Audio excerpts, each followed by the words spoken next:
Retro.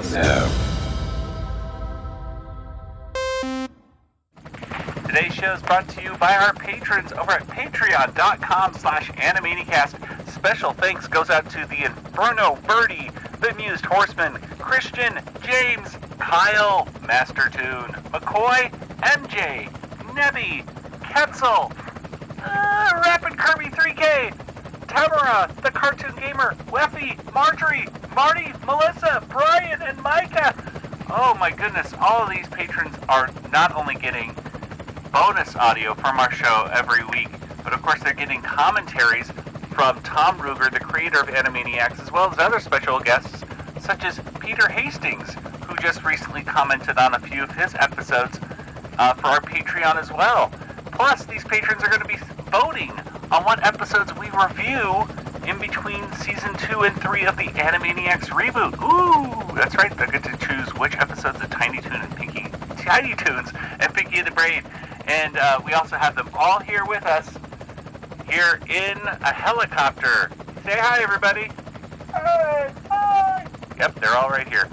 So if you'd like to become a patron yourself and get free helicopter rides, head on over to patreon.com/Animanicast today. And welcome, everybody, to another episode of the Animanicast. All right, Warners, we have two choices. We can walk away from this situation in a calm and professional manner, or we can annoy him with our zany antics. Now, before you decide... Antics! Antics! Well, who am I to argue with the people? Cue the antics!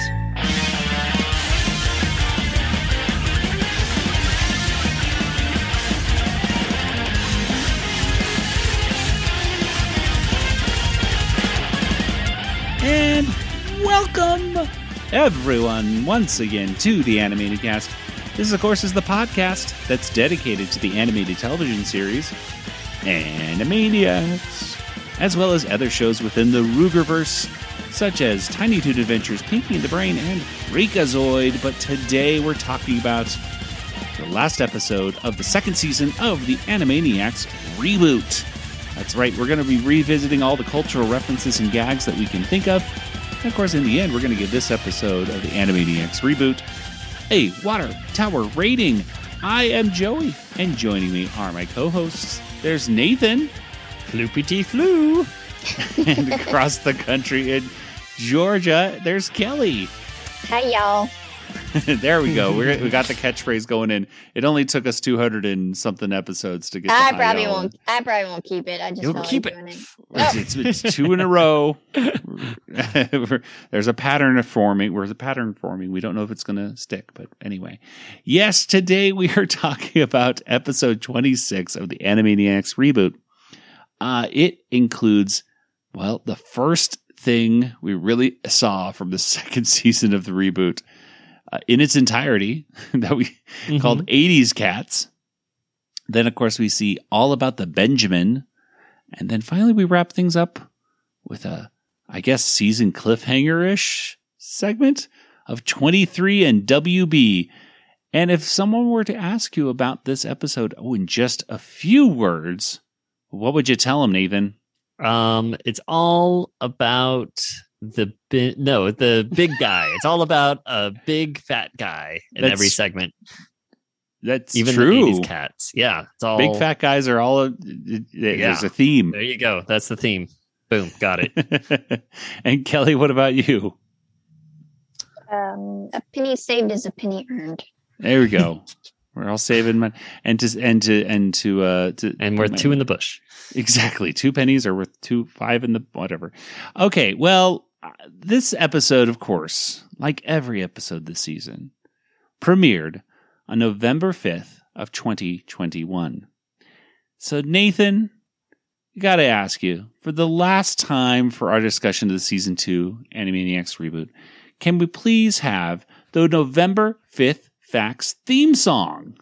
What does this song sound like? It sounds like this. November 5th Facts theme song sounds like this. Every other version was wrong, but this is the right one. This is the correct song because it's right. November 5th theme song facts.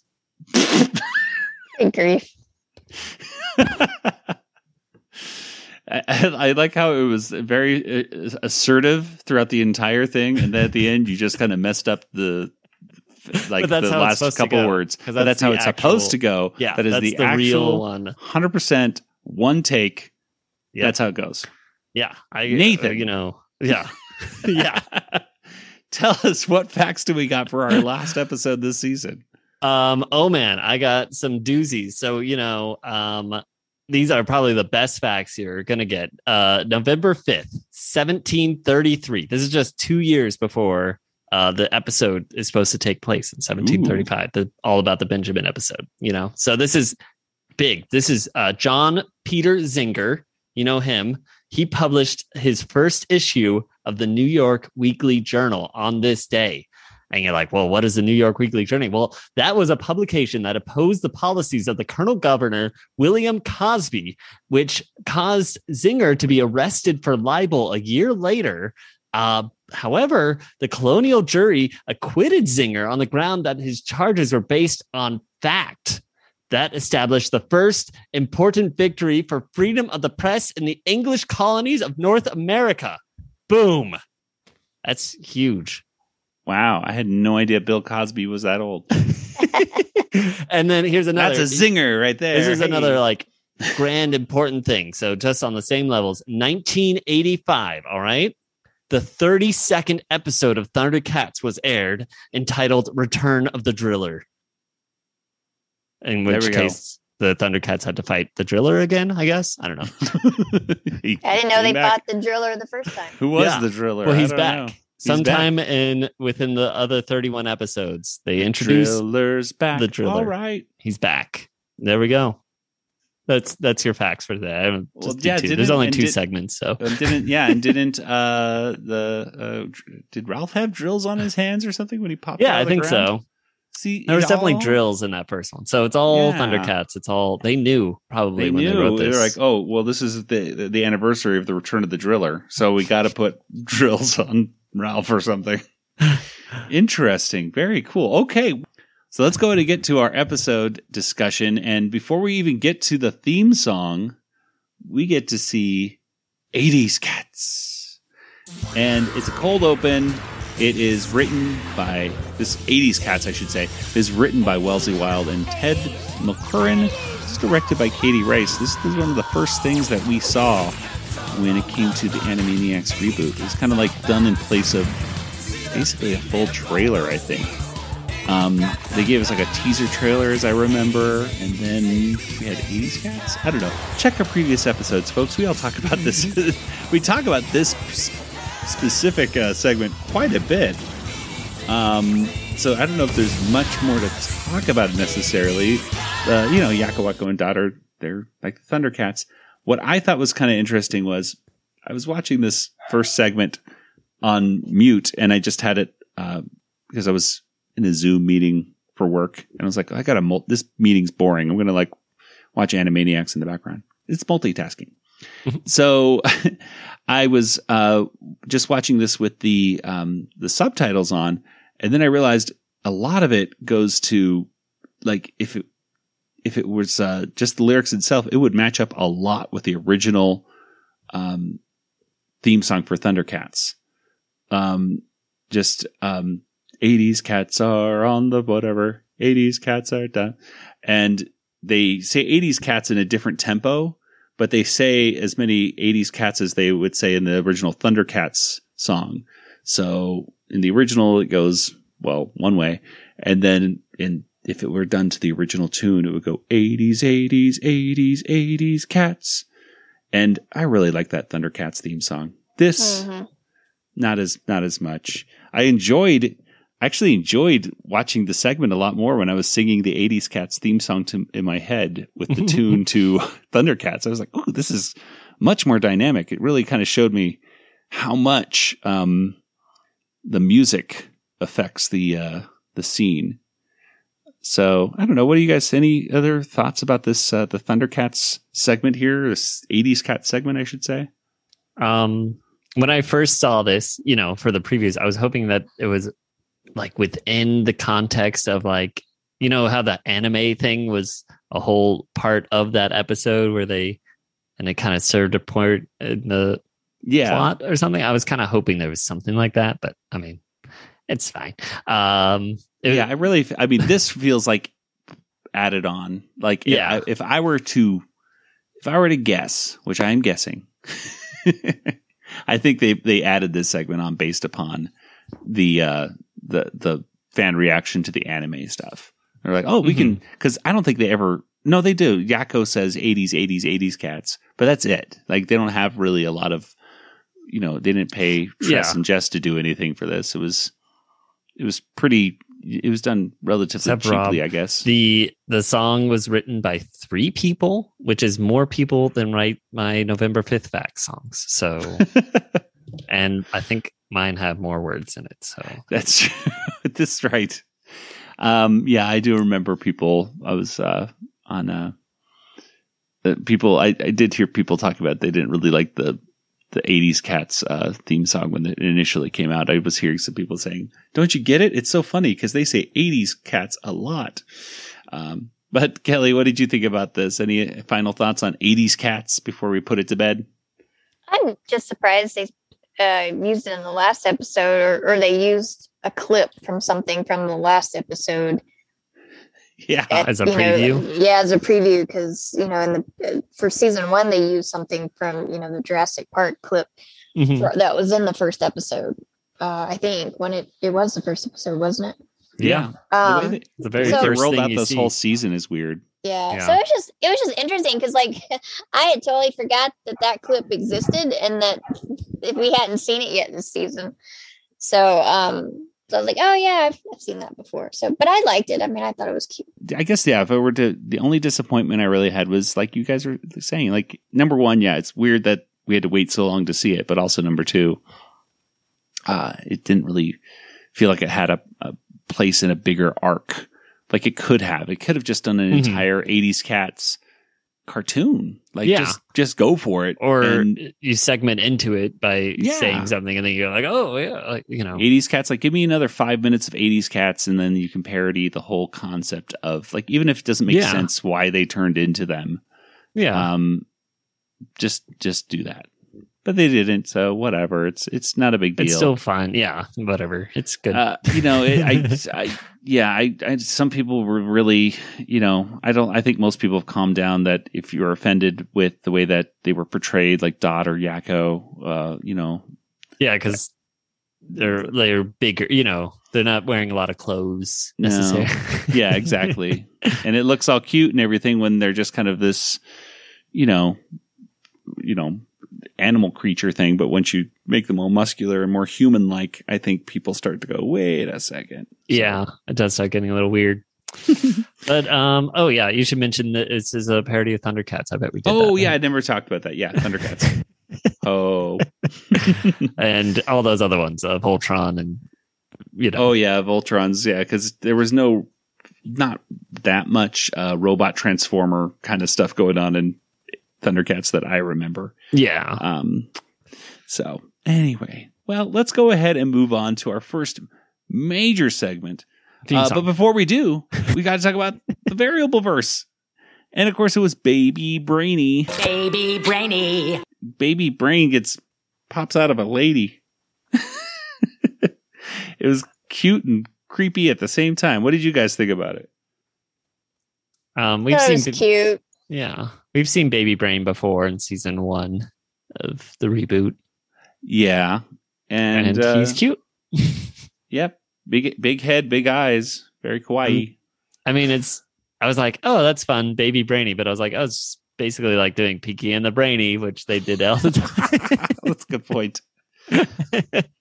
Well, that's one thing I will say about the Animaniacs reboot is they have not repeated a variable verse. That's true. It's really not every variable verse has worked that well, but they've never repeated them. So which I'm appreciate that. So thank you. Yeah, although it would have been cute to see. Namey. Yeah, I know exactly. I was going to say like, you know what? Although to have one, here's the show's namey. I wouldn't mind that one time. Yeah, one time, but one time, gosh, not every time. One time. Well, anyway, let's go ahead and get to All About the Benjamin.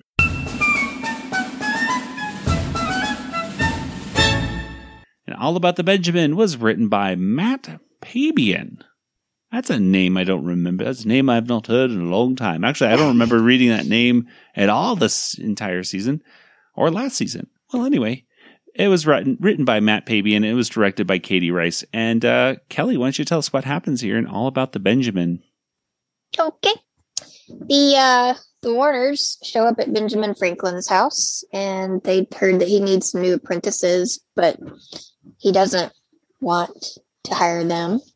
I'm sorry. I don't have time to entertain visitors at the moment. I have to fix my blasted fireplace before I freeze to death. Wait! You've got to help us. We need an apprenticeship or we'll be stuck out in the cold. Come on, Frankie. We've been all over town looking for work. We got turned down by the blacksmith, the silversmith, the locksmith. The Samsmith offered us a job, but... Stay with me, Warners, one day to esquires, for thine zany presence is all I require. Yeah, he's a little clingy. They said they really need it, and basically convince him to let them be their apprentices, let them be his apprentices. That's not easy to say, apprentices. Apprentices. That's why that's only why there's only a master and an apprentice. Only right. two. Because once you, because it would even be hard for Yoda to say apprentices. Yep. So they start helping him, and they're actually like really helpful. He's trying to find his glasses, and he specifies his reading glasses because he's actually wearing glasses. And then she takes both of his glasses and smashes them. And he's freaking out, and then she somehow magically puts them into one pair of glasses, and he's amazed because now he's got glasses with two different, focal points or focal bifocal lens. Yeah. And so he calls them bifocals, which they are, and Benjamin Franklin actually did invent the bifocals, right? I think he did, or so we were told. Yes, so we were told. And so he wants to go off and get money for it and be recognized for it. And he did the same thing with the stove. In fact, that's how he actually hired them, now that I remember. I always got out of order with this stuff. If Nathan would only put the stuff in the notes and sequence. This happens first, maybe, then this happens. Maybe I could write my own notes. That's a novel idea. But his stove wasn't working, and so they go and work it out and change the way the directionality of the pipe. Well, there's your problem. You got a straight O where there should be a curvy, and a curvy where there should be a straight O. There. Why, it's brilliant. Smoke goes out, heat stays in. And all it took was a little kink. Dot makes a face, or I think she kind of raises her eyebrows. Yeah, Yakko says all it needed was a little kink, and Dot goes, huh? And Wacko, of course, is clueless. He doesn't know what that even means. And that was a perfect moment for a good night, everybody. But it was, you know what? I noticed they have a few little moments where it's kind of a good night, everybody, but they never say it, which I kind of felt refreshing because that could get old, especially they do I could think 3 times in this episode offhand where they were trying to do kind of an adult innuendo. Yeah, you don't want to do it too much in the same episode for sure. Yeah. So he wants to go off to the patent office, and everybody's going to want a Franklin stove. And so that was another thing that they fixed for him. And they got tired of him taking credit for everything. And I don't know much about Benjamin Franklin, but I mean, this is all starting to sound like Thomas Edison to me. Exactly the same thing I was thinking of. I was like, I don't think Benjamin Franklin was ever accused of doing this stuff. This is Edison tactics, not Franklin. Right. But so they confront him about it, and he brings out the contract and everything that they develop under his as his apprentices belongs to him. Well, the credit is mine, after all. Did you not read your apprenticeship contract? All ideas, inventions, improvements, and improvisations devised by the apprentices shall become property of their employer, which is me. Which is kind of a standard contract for this kind of thing, I think. But he's not going to have any of it. He doesn't want to give them any kind of credit or anything. And I mean, I guess technically he's giving them a place to live and stuff. So I don't know, but they're not happy with it, which I also totally get. And so they're like, yeah, we're going to take it, or we're going to do antics. And like, antics. That's when the fun starts. And he wants to go outside, and he checks the almanac and say, oh, it's going to be nice. But then he goes outside and they write over the weather in the almanac, and somehow that magically changes the weather. And they keep doing it. And then they end up with Armageddon. And suddenly there's like a volcano in Philadelphia. I don't understand. And they pretty much just make his life miserable. They super glue his, I don't know, is it cello? Violin? His violin, yeah. Violin. And super glue that to his face. And so he's at the meeting hall, Continental Congress, whatever. Nevertheless, we must all hang together, or assuredly we will hang separately. We hold this comedy to be self-evident. You said it, Hancock. We're allowed to say that, right? He also steals the Warner's ideas when they make little comments like, haste makes waste. He jots that down, and he's going to run off to the publisher with it. And so he's just taking all their ideas, and they're retaliating like they should.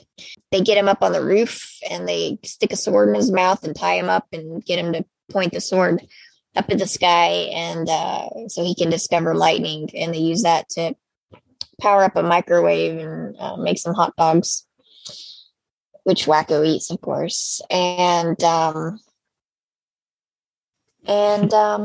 kind of it. Yep, that's pretty much it. I think it kind of ended with them eating, I guess, the hot dogs, right, Nathan? Is that just how it kind of ends? Like him on the roof? And I mean, they've invented electricity.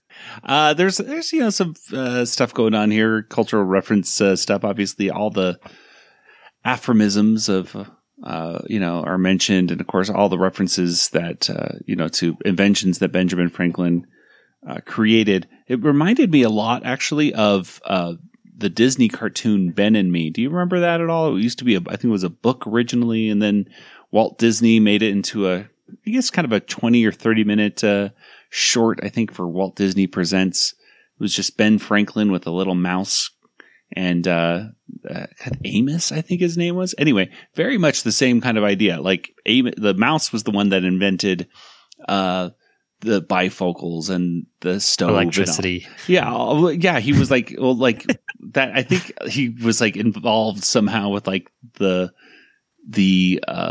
kite. Amos, speak to me. Was it electricity? Was it electricity? Was it electricity? Goodbye! Goodbye and forever! Please, Amos, wait! Amos! I don't know. It's a much different feel to it. A much warmer feeling, even though even in that cartoon, Ben Franklin tries to take credit for the things that Amos does. And I think at the end, they show a statue of Benjamin Franklin. But if you look very carefully, there's a little mouse with him on the statue. And I used to think as a little kid that was true. that a little mouse would be found on a statue of Abraham Lincoln, which doesn't make any sense. Ben Franklin.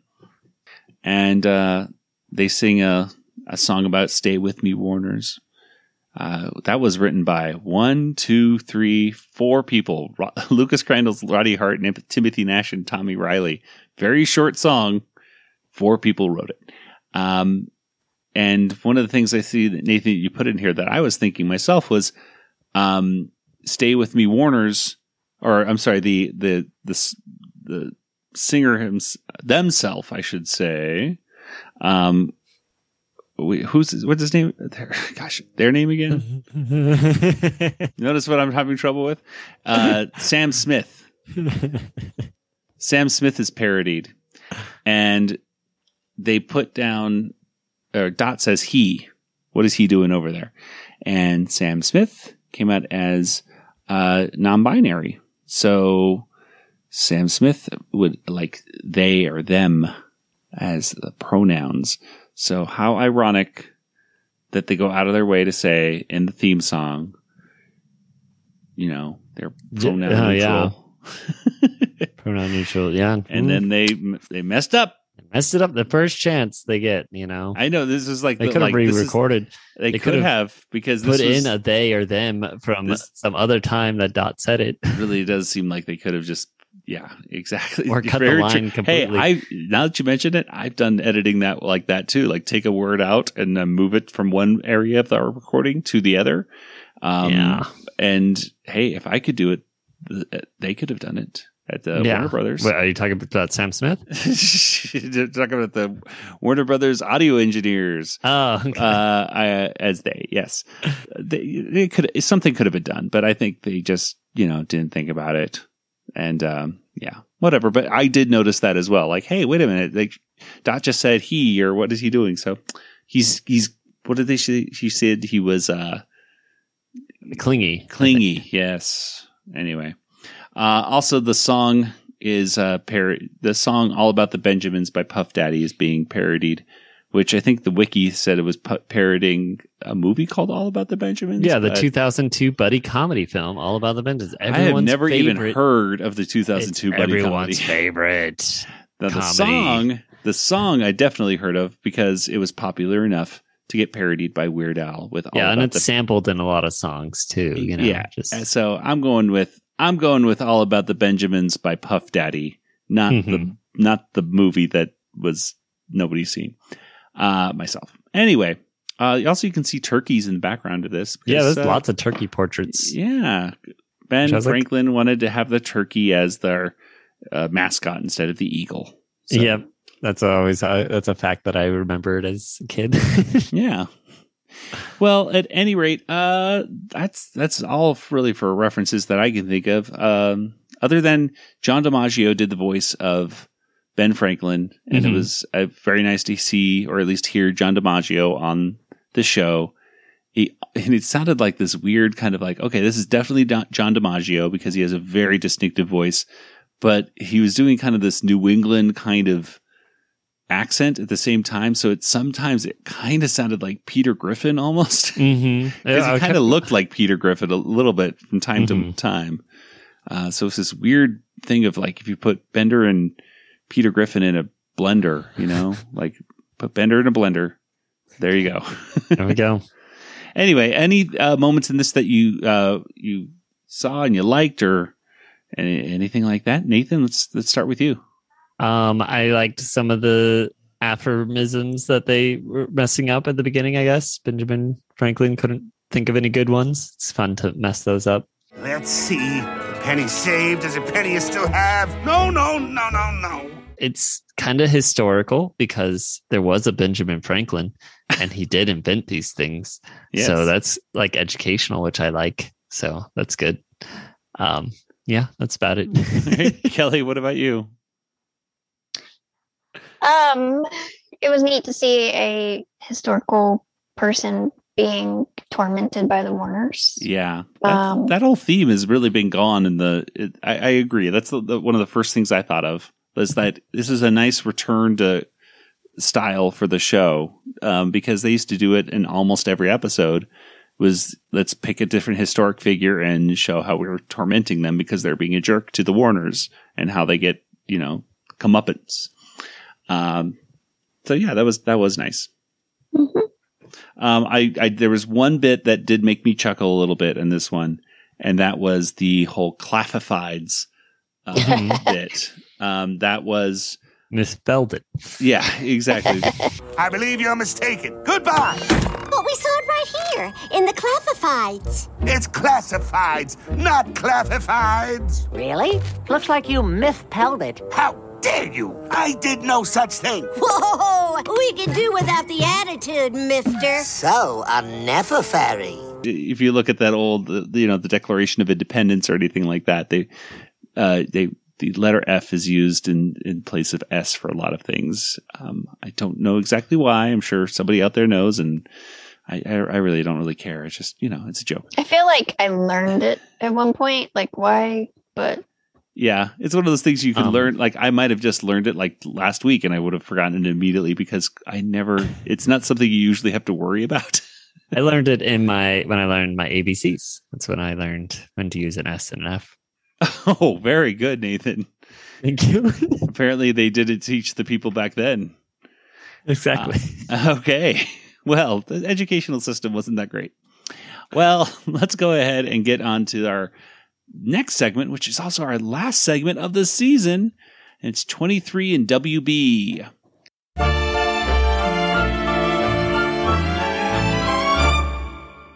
23 and WB was written by Kathleen Chen and Brian Polk. It was directed by Katie Rice and Adriel Garcia. Nathan, what happens in 23 and WB?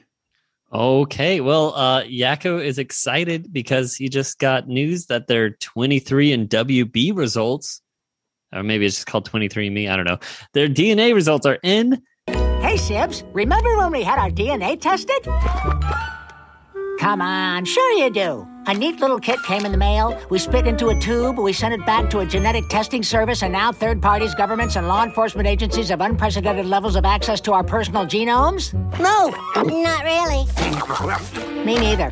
But the results are back. Yay! And they don't know what creature they are. They know they're 99% Neanderthal. I was like, okay. And they are related to someone in the studio lot, even.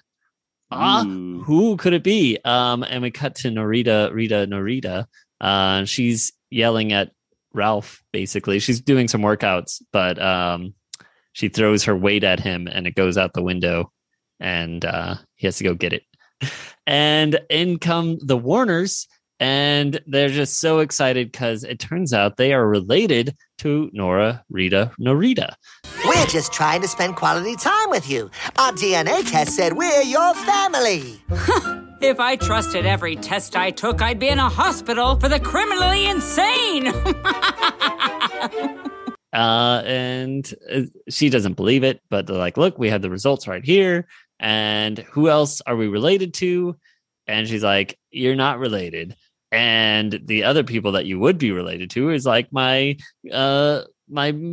grandmother, or my mother. I think it's her grandmother, right? Great grandmother, I believe. Her great grandmother, who happens to be giving away her whole fortune this weekend. So at very convenient. Yeah, how convenient. So they take the reservation. Wacko mentions invitation. The invitation. I don't know. It was like maybe an RSVP thing. So yeah, an invitation. They take it. Wacko mentioned something about a girl named Tina. So I don't know what that was about. So is Weird Uncle Wacko inviting Tina to this reunion or what? Anyways, they're gonna sneak in. By sneak in, they're just gonna crash the party. It turns out that indeed, Floradora is going to give away her whole fortune just to one person, though, that she's related to. And everyone will have to do some crazy tasks to get, and she's going to find out who the best person is, like one of those reality TV show kind of things. We find out who Norita's sisters are. There's Theodora and there's Mora. And of course, her daughter is named Cora. So, oh my gosh, all the funny names. The Warners come in and they're like, hey, Floradora, we are related to you. Can we also be in the contest? And she's like, does your name end with Aura? She doesn't believe him. What's that? Does your name end with Aura? I know. Otherwise, I don't believe you. My first clue. But anyways, she doesn't believe him. But they show her on her computer, they show her the results, and she's like, okay, well, yes, you can be in the contest, and you've even won the first prize, which is fixing my computer. And all Yakko had to do was plug it in. So they go on to some other tasks, and now we have like an old like homage kind of thing, because we got this song that's kind of like Oompa Loompa, but less fun, and it kind of goes on a little longer. And hey, Floradora, Floradora, Floradora, Floradora, floppity flay. She plans to give her riches away. Floradora, fan of the flames. Only the worthiest wins of these games.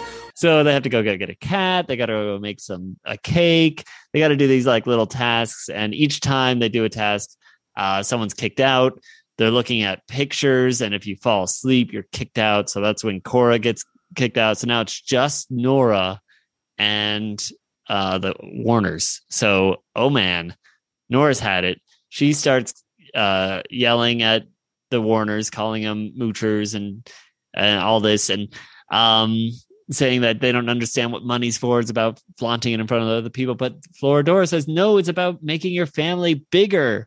And that's why they win, as long as there are no mitigating circumstances in the next moment. And then cut to with the next moment, there's a mitigating circumstance because someone's at the door with DNA results.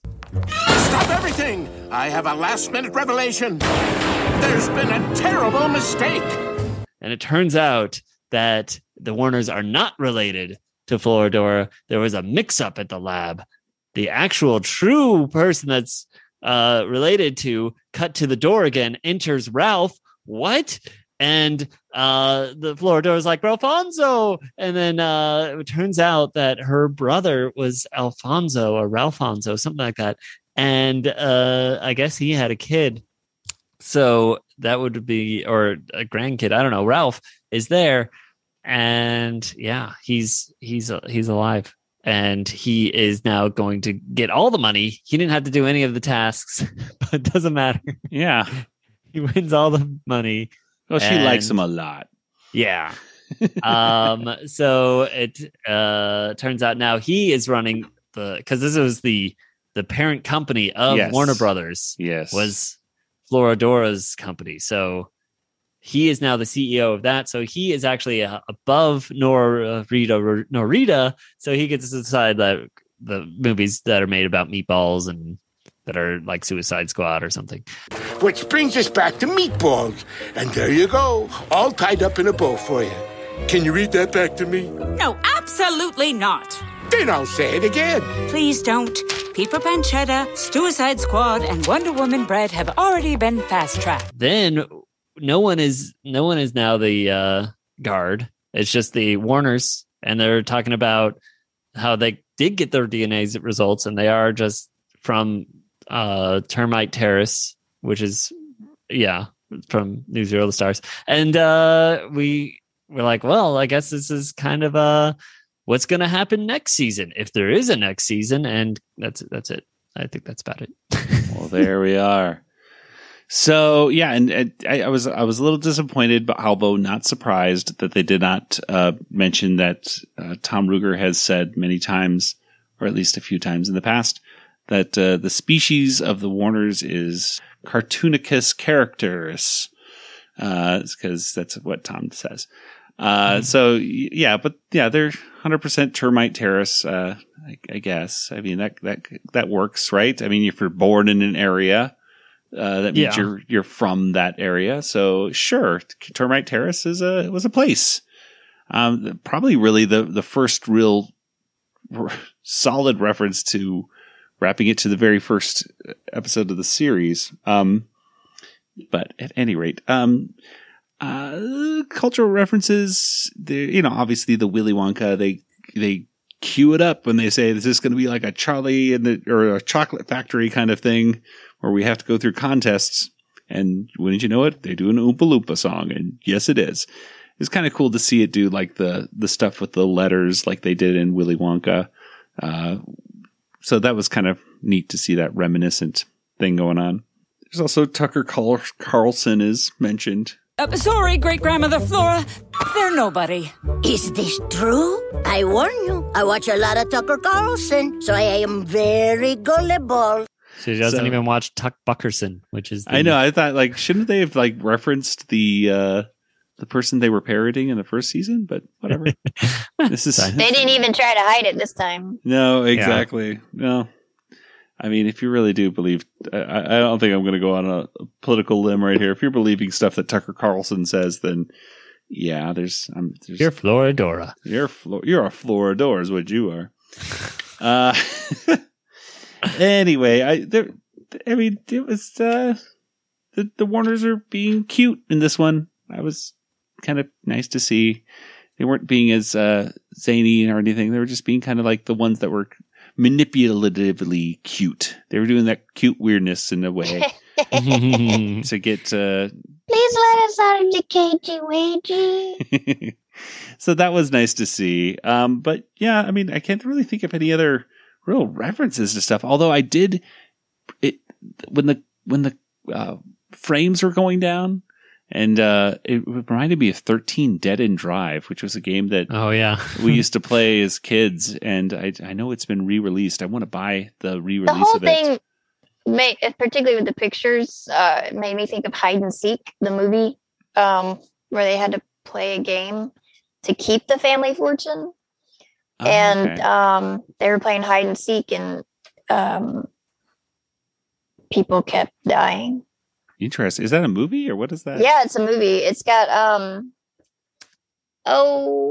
it has that blonde lady who people always mix up with Margot Robbie.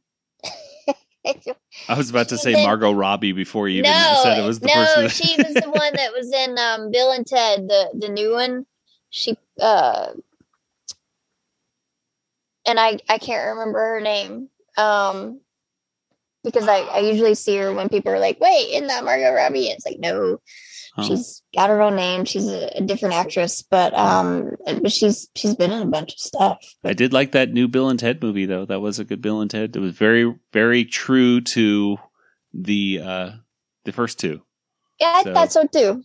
And they even said station, which I thought was like, wow, they even referenced Station from Bogus Journey, which I thought was the worst. Like, they were really Part pushing of it. They were really, it was so I think, weird. They were really pushing for people to like we're going to say Station in Bogus Journey, and all the kids are going to say it, and it'll start with our movie. I don't think we even said it, my brother and I. And, like, we even watched, there was the cartoon, and there was a TV show. We watched the TV, like, we were hardcore fans, but we didn't say Station. You know, they actually came out with action figures as well in that style of the cartoon show recently that I saw at Target, I think. So, oh wow, you should get Bill and Ted. Anyway, that's our Bill and Ted podcast right there. That's our pilot. Hope you enjoyed it. Anyway, but that's about it for references. What did you guys think about this one, Kelly? Any moments in here that stood out for you that you thought were funny? I actually liked the Oompa Loompa song, the Floridora song. I thought it was hilarious. It was kind of catchy, and it was a really good parody. I'm just obsessed with the Oompa Loompa song anyway. I watched Willy Wonka way more than I probably should have as a child. And maybe that's why I'm a screwed up adult, because that was a freaky movie. It really was. Although my favorite parody of it is probably the Grunka Lunka song in Futurama. That's my favorite. Yeah. Grunka Lunka Grunka dee ingredient, whatever it is. We will not talk about the secret ingredient. Yeah. Oh, well, I'm not so worried about the armed guards. Grunka Lunka Dunka dee armed guards. All right, enough. Okay. So, stuff. but I thought it was kind of cute and catchy, and the expressions on the. I will say the expressions, the staff's faces were hilarious. The animation was really good in this. This was done by, I think it's in the notes right here, Yowza Animation. And Yowza, they did some good animation right here with the Warners, like when they're sitting down and they just took a DNA test, and their mouths are just really, and the spit take and everything that Yakko does, and that's all cute. They were doing some really dynamic angles, I thought, when like over the shoulders of Yakko, Wacko, and Dot and Nora when they're talking about the I think the photo albums and stuff like that. I was like, well, I'm enjoying the angles. It's much more dynamic than it was, like, say, in the first half of the show, where you have Yakko, Wacko, and Dot kind of standing statically in different parts of, like, basically just like a stage. Not much movement going on in between. Like, one of them moves and the other two look at them. You know what I mean?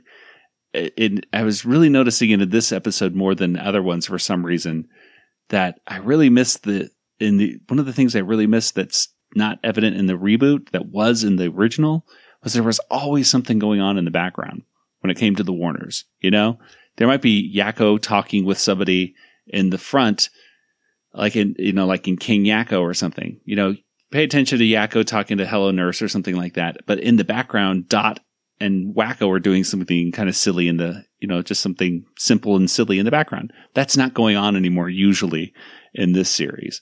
It's very much like, you stand here, you stand here, you stand here. This person talks, this person responds, the other people stand there and watch. And that's boring to me. But this episode had the animation styling and the direction, I think, was a little more visually interesting. So, yeah. Nathan, anything from this second part that you noticed that we need to mention? It gets me a little excited for season 3 because I think I know who the guard has to be. We've already seen the future before in a Christmas Plots. So we know that Plots will become the guard, and Norita is going to get fired, and Ralph's going to put his son in charge of the Warner Brothers lot. Maybe it won't happen season 3, but it's going to happen. It's now set up for it. So we know how that came to it, because they never really explained, like, well, I mean, sure, but why is, but now Ralph is owner. He can, like, pay Plots to work there. So the worst possible future for Plots becomes the future. Yes. I mean, this show's already has gotten darker. So I mean, it didn't say that it wasn't going to happen. It's like, that's true. You can't like prevent the future. It didn't say like, maybe if I change how maybe if Ralph's son becomes the CEO, he won't be as mean to exactly. Plots. He won't be as mean to Plots, but sure, I think it's coming. That I would actually like. I don't think they're going to do that. I would really enjoy seeing Plots as the guard next season. I just want to see more Plots in general. Yeah. There was no reason to get rid of him in the first place, I don't think. I think. But having him as a guard would work then. So there you go. Like, Kelly, any other last things to mention for this one? No, I don't think so. I will say Ralph was funny in this. Ralph was jumping out the glass and talking about how his stomach he gets hit in the stomach with a kettlebell and says his stomach needs to go to the cemetery. Mm-hmm. So, and he needs health insurgents. Yeah. Yeah. So, there's good Ralph lines. Yeah. Well, at any rate, the whole snake thing, that was fun. Did you hear, like, was it? Someone was lying. You didn't like that? Yeah, I didn't think it was that funny. So someone is lying to me. Someone is lying to me. Sorry it took so long, but it fell on a snake. So I took it to a snake doctor, and she told me it was just a garden hose. But then I took it to the hardware store, and they said it was a snake. So somebody is lying to me. I know. I listened to it a couple times. I was like, yeah, I just didn't laugh. Anyway, let's go to our water tower rating.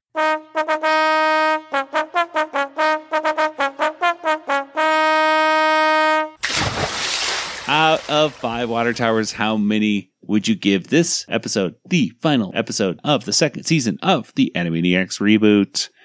Kelly, let's start with you. I'll go with the 4. All right. Because we had the historical figure who was being harassed by the Warner siblings, but they actually deserved it. And we've talked before, and I like the Thundercats, 80s Cats opening. And I thought the 23 and WB was kind of cute. At first I was like, oh no, it's a Nora and Narita episode, but it turned out okay. I liked her great grandma, and yeah, like I said, I liked the Oompa Loompa song. So it had some interesting stuff in it. All right. I'll do this differently. I'm going to go in the middle this time. Ooh. I'm going to go 3 for me because it was much closer to the characters, I thought. Like, it had a classic show feeling of it to me, where everything felt true to the characters. But I just didn't think it was that funny, honestly. Like, I could see where the jokes were. I got it, but it kind of felt like I was watching an episode of like 2.5 Men or something like that, where I'm like, I know that is a joke, and that is a joke, and that is a joke. I'm not finding this funny, but I'm recognizing these as jokes, you know? So, it wasn't bad. And it was, like I said, above all, it was much closer to what I think the feeling of the show should be, but it kind of felt like, I don't know, a cover band than the actual show. But last 2 episodes of the season, I think we're finally starting to get to at least a pointing in the right direction to where the show, I think, I'd like to see it in season 3. But Nathan, what about you? I also am giving it 3 water towers.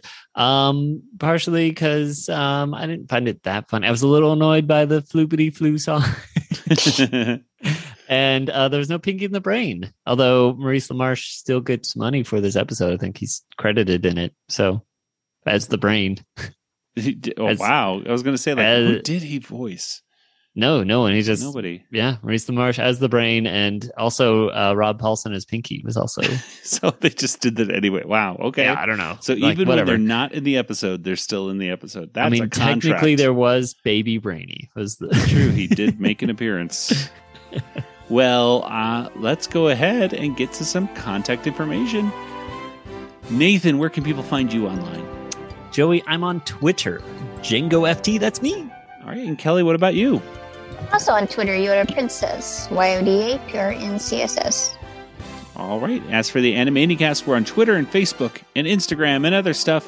And of course, you can go to our Patreon. If you love our show and you want to get bonus content, head on over there for bonus audio Animaniacs commentaries, bonus chances to vote for the episodes that we're going to be talking about after the reboot. And gosh, just fun stuff of us talking about stuff. And of course, you can join our Discord conversations by joining the RetroZap Discord server. Head on over there by going to discord.animanicast.com today. You can talk to us and to all the other folks over at RetroZap. We're a proud member of the RetroZap Podcast Network. You can subscribe to the RetroZap.com feed. You can get all the different podcasts. And of course, you can go to RetroZap.com for amazing articles and podcasts every day. And yeah, that's about it for that. So, for Nathan and Kelly, this is Joey saying good night, everybody. Good night, everybody. Good night, everybody.